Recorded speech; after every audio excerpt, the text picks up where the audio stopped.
Salut, Charlie Pop pour CarPop et aujourd'hui, on est au Salon de l'Auto de Québec. On a été invité, première invitation média du channel. On s'applaudit. Yes, sir. Donc aujourd'hui, on va aller visiter le Salon de l'Auto de Québec. Vous allez voir, c'est un super beau salon. Il y a plus de choix qu'à Montréal. Et on va aller voir les nouveautés. Et je vais vous dire une force, une faiblesse que je constate de chaque nouveauté qu'on va voir. En passant, la raison pourquoi je suis à côté d'un Dodge ProMaster, c'est parce qu'il ne l'avait pas dans le salon. Fait que j'ai pas pu aller le voir, mais il y en a deux dehors. C'est malade. Si jamais tu veux voir un ProMaster, tu as juste à rester dehors. Vous attendiez une vidéo au salon, hein? Moi aussi. Bon, sincèrement, c'était ma première journée médiatique. Donc, je ne savais pas à quoi m'attendre. J'étais stressé. Je suis arrivé au salon, j'étais quand même nerveux. J'avais 2 heures pour filmer. Fait que là, je commence à filmer. Go, go, go. Yes, yes, yes. Tout va bien, super. Je finis. J'ai un petit 15 minutes de lousse, that's it. Après ça, je m'en vais dehors. Je fais mon intro. Super, yes. Durant tout ce temps-là, mon micro était mal connecté. Donc, résultat, à part mon introduction, toute la vidéo que j'ai filmée au Salon de l'Auto de Québec est pas mal scrap. C'est inécoutable, c'est intolérable. Donc, je vais devoir faire une formule comme j'avais faite pour le Salon de l'Auto de Montréal. Par contre, je vais avoir des images que je vais pouvoir ajouter sans son. Vous allez me voir parler dans le vide. Mais il va falloir se contenter de ça, malheureusement. Donc, le Salon de l'Auto de Québec par rapport à Montréal, premièrement, c'est tout dans une grande pièce. Cette année à Montréal, c'était le cas, mais les autres années, c'était pas le cas. Deuxième différence, il y avait beaucoup de concessionnaires présents, ce qui faisait qu'il y avait plus de marques à Québec qu'à Montréal, donc plus de véhicules. Donc, un salon, encore une fois, très intéressant. On a beaucoup, beaucoup de véhicules, beaucoup de nouveautés qu'on n'avait pas à Montréal, que j'ai pu m'asseoir dedans, profiter, examiner. Donc, je vous propose de faire comme à Montréal. On va aller voir les nouveautés. Je vais vous dire une force, une faiblesse pour chaque nouveauté. Quand je peux, je vais avoir des images pour accompagner ça. Il va y avoir des véhicules qu'il y avait dans mon vidéo de Montréal qui vont revenir, mais bon, mon vidéo de Montréal a tellement été un grand succès que je pense qu'il n'y a pas beaucoup de monde qui l'ont vu.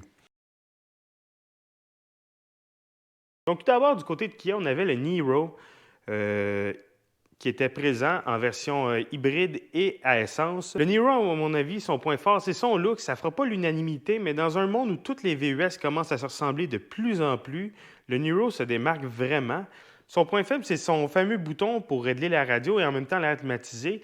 On appuie sur un bouton pour changer d'interface entre radio et air climatisé. À mon avis, c'est une mauvaise idée. Ça ne sera pas sécuritaire et en plus, c'est dans le bas du tableau de bord. C'est une idée qu'il faudrait retravailler. Ensuite, on allait chez Toyota où on nous présentait la Crown, qui est une berline pleine grandeur qu'on a comme jacké, qu'on a mis une suspension de VUS dessus pour venir combler un entre-deux, pour venir, dans le fond, chercher les acheteurs de berline pleine grandeur et de VUS. C'est une stratégie bizarre. On verra si ça marche. Son point fort, on a beaucoup de motorisation hybride d'offerte. Ce qui est assez intéressant, c'est à peu près le seul véhicule de sa catégorie qui offre des motorisations hybrides. Son point faible, ben, la position de conduite. On est assis comme dans un Tacoma. J'avais pas de place pour la tête, pas d'espace, j'étais tout pogné. Malheureusement, un point faible qui est assez majeur. On avait aussi la nouvelle Prius. La nouvelle Prius qui fait beaucoup couler d'encre puisqu'elle est juste incroyable. On a un look qui est génial, la présentation intérieure est réussie et on a un prix qui est quand même assez abordable. Si vous regardez pour un VUS sous-compact, allez voir la Prius All-Wheel Drive, ça peut être assez intéressant. Son point fort, c'est vraiment l'ensemble du produit. Toyota, à mon avis, ont fait un excellent travail pour la nouvelle Prius. Son point faible, la valise est plus petite que la précédente. Ça aurait été cool d'avoir gardé autant d'espace à l'intérieur que la précédente Prius. À côté de tout ça, on avait Nissan, un véhicule très important chez Nissan, le Nissan Ariya, qui est un VUS compact électrique. Enfin, Nissan arrive dans le segment des VUS électriques avec le Ariya. Son gros point fort, à mon avis, c'est son habitacle. C'est super polyvalent. Bien construit, on avait du bois, on avait une belle sellerie de cuir. Franchement, Nissan, vous avez fait un bon travail. C'est super ergonomique. Il y a de l'espace, il y a du rangement partout. Son point faible, le devant, je trouve qu'il a l'air de mon oncle Denis avec 3 mentons. Je trouve que le devant a l'air d'essayer de s'imposer, tandis que le reste de la ligne du véhicule est doux et souple, ce qui n'a pas sa place à mon avis. Ensuite, on allait du côté de chez Hyundai. On avait la Ioniq 6. Elle était présente au Salon de l'Auto de Montréal, mais on n'avait pas accès à l'intérieur. Maintenant, on y a accès. Je trouve la Ioniq 6 assez intéressante. Côté design, elle me fait rappel la Citroën DS des années 60-70. C'est vraiment intéressant. Et l'intérieur est vraiment cool. Comme vous pouvez voir, c'est vraiment joli et vraiment une présentation réussie. Son point faible, la valise, le trou d'accès est trop petit. On a vraiment un petit accès à la valise. Ensuite, en face de ça, on avait Jeep. J'ai enfin pu côtoyer le nouveau Jeep Grand Wagoneer. Franchement, côté look extérieur, c'est un peu dull. Et côté mécanique, ben, ça consomme énormément de carburant parce que c'est un gigantesque véhicule. Mais l'intérieur, oh mon Dieu, Jeep, mais quel beau travail vous avez fait! Autant le pavé tactile, le choix des matériaux, celui qui était là, il y avait beaucoup de métal à l'intérieur, du cuir mur à mur, des boiseries. Hey, c'était incroyable comme intérieur. J'ai vraiment été surpris. Je dirais même que c'est une coche au-dessus du Rivian côté habitacle. Franchement, Jeep, vous m'avez vraiment impressionné avec l'intérieur du nouveau Grand Wagoneer. Avec Jeep, étant donné que c'est un concessionnaire, on avait mélangé des Dodge et on avait le nouveau Hornet. Le Hornet est un utilitaire sous-compact de Dodge qui va venir concurrencer le Crosstrek, le Mazda CX-30, le Hyundai Kona. Côté look, le Hornet, je le trouve vraiment beau. Il a de la gueule, il a l'air sportif. Et côté mécanique, on a vraiment quelque chose d'intéressant. On a des mécaniques hybrides qui sont vraiment axées sur la performance. On a une version qui a près de 400 livres pieds de coupe. Alors, ça va déménager demain avec le Hornet. Par contre, le défaut, et il est majeur, je ne fit pas dans le camion. Et je ne suis pas le gars le plus grand, là. Je mesure 6 pieds, mais j'ai pas long de torse et j'avais la tête dans le plafond. J'étais pas capable de trouver une position de conduite confortable et ça affectait la visibilité et je me sentais pas à l'aise côté visibilité à cause de ça. J'en ai profité aussi pour regarder pour une des dernières fois le fameux V8 Hellcat qui va prendre sa retraite, en fait le moteur Hemi qui va prendre sa retraite dans une Challenger Hellcat qui était présente. Le Hemi, tu vas me manquer dans les voitures. Et si vous avez une petite Challenger L4 ou Scat-Pack, peu importe, ou ça peut être une Charger aussi, là, hein, vous pouvez me dire un petit coucou. Le courriel est là. Mitsubishi était là. On avait la fabuleuse Mitsubishi Mirage, qui est la seule voiture qu'on peut s'offrir de ce temps-ci avec l'inflation. Plus sérieusement, on avait le Mitsubishi Outlander PHEV qui était présent au salon. Le Outlander PHEV qui est dans le fond un rival au RAV4 Prime, donc un hybride branchable avec une autonomie d'environ 60 km. À date, le monde font plus autour de 40 à 50 km, mais c'est amplement pour la plupart des gens. Et vu le prix et la disponibilité, ça l'attire énormément de clientèle et c'est probablement le véhicule qui va se vendre le mieux chez Mitsubishi en ce moment, le Outlander PHEV. Sa force, mis à part sa mécanique qui est hybride, l'intérieur, maintenant Mitsubishi couche avec Nissan, mais l'intérieur, encore une fois, une belle présentation, une belle ergonomie. Et les bancs de cuir m'ont vraiment surpris. La qualité du cuir, ça faisait longtemps que je n'avais pas vu ça dans un véhicule entrée de gamme, une qualité de cuir comme ça. Vraiment, le Mitsubishi m'a surpris là-dessus. Son défaut, le devant du véhicule, ça a l'air de Gyarados. Tu sais, le Pokémon, là, l'espèce de serpent des mers, là, le devant a l'air de Gyarados. En diagonale de Mitsubishi, on avait GMC avec le Hummer. Donc, le Hummer était présent aussi au Salon d'Auto de Montréal, mais de la manière qu'il est présenté à Québec, on le voit que c'est vraiment gros, là. Comme vous pouvez voir, c'est énorme. Et comme au Salon de l'Auto de Montréal, en fait, c'était le même. Il y avait encore des traces de doigts parce que l'intérieur est blanc. Au Salon de l'Auto de Montréal, j'avais dit l'intérieur est vraiment cheap. Voici la preuve.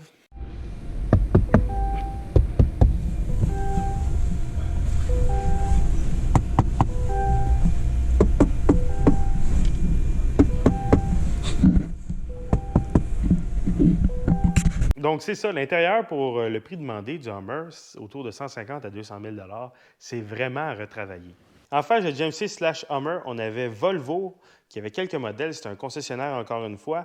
On avait le XC40 Recharge coupé et normal, qui est dans le fond un VUS sous-compact de luxe électrique Son point fort, c'est vraiment son habitat qui est vraiment joli et vraiment ergonomique. Les Suédois ils ont la réputation pour ça. Son point faible, le prix, c'est vraiment dispendieux pour ce que c'est. C'est pas très gros comme véhicule et c'est dur à justifier vu le prix demandé. À côté de Volvo, il y avait Porsche, mais Porsche n'avait pas beaucoup de véhicules. Avec les problèmes de chaîne d'approvisionnement, Porsche a un peu de difficulté à maintenir un inventaire. On n'avait pas de nouveautés chez Porsche. Et à côté, on avait Audi, même chose, pas beaucoup de véhicules. Donc, pas grand-chose, il n'y avait pas de nouveautés là.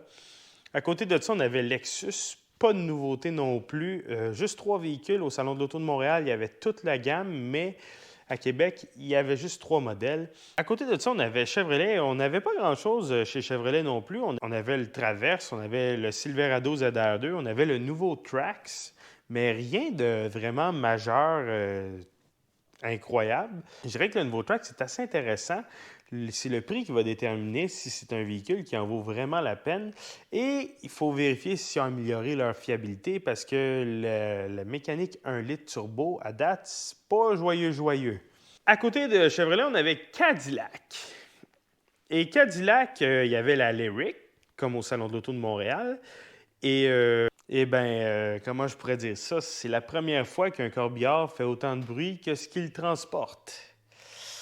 Ça a vraiment l'air d'un corbillard, le nouveau Lyriq. Je ne l'avais pas vu de même au Salon de l'Auto de Montréal parce qu'il y avait tellement de monde, mais il a vraiment l'air d'un corbillard. C'est un VUS qui est très bas de terre et qui est très long.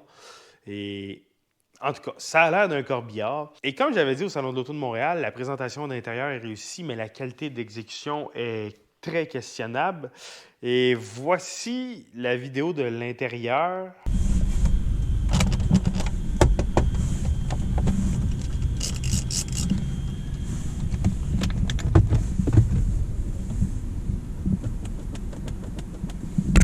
Franchement, ce niveau de qualité-là dans un véhicule de ces prix-là, on parle de 70 à 100 000 c'est inacceptable. C'est inacceptable. C'est un niveau de qualité de finition qu'on retrouve très peu dans des véhicules entrée de gamme de nos jours. À côté de ça, on avait Alfa Romeo, qui est une marque qui n'excite pas grand monde à part moi parce que c'est une marque qui vise les passionnés de conduite. Et on nous présentait le nouveau Tonale, qui est dans le fond exactement la même chose que le Hornet, mais avec une ligne plus douce. Donc, il est plus beau, mais l'intérieur est identique. Et on nous présentait la nouvelle gamme EQ de Mercedes, donc la EQS SUV. On avait le EQE aussi, qui est l'équivalent d'une classe E. C'est tous des véhicules électriques. On a vraiment beaucoup de gadgets. Vraiment, c'est des voitures qui sont dernier cri. Côté technologie, il n'y a pas grand-chose qui s'approche de ça. S'il y a quelque chose qui s'approche de ça, peut-être la nouvelle BMW i7, mais c'est tout. C'est dans les véhicules les plus technologiquement avancés disponibles sur le marché.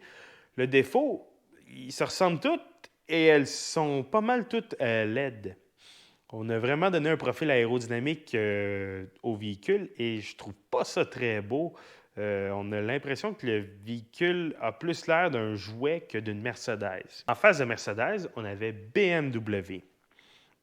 Et BMW avait amené à peu près tous les véhicules qu'il y avait et j'ai pu prendre contact avec le nouveau BMW iX, le VUS électrique. L'intérieur est vraiment spectaculaire, c'est vraiment joli, c'est épuré, mais on a des matériaux d'excellente qualité. Le défaut, quand je l'ai vu en photo, je n'étais pas sûr, mais en vrai, c'est le véhicule le plus laid sur le marché en ce moment, soyons francs, ça a l'air d'un cochon. C'est vraiment pas beau. Et quand je dis un cochon, je parle pas de porcinet, là, je parle d'une grosse truie. Là. C'est vraiment pas beau comme véhicule. Et avec le derrière, on a l'impression qu'il rétrécit en plus, c'est vraiment pas beau. Là-dessus, BMW ont vraiment manqué leur coup, à mon avis.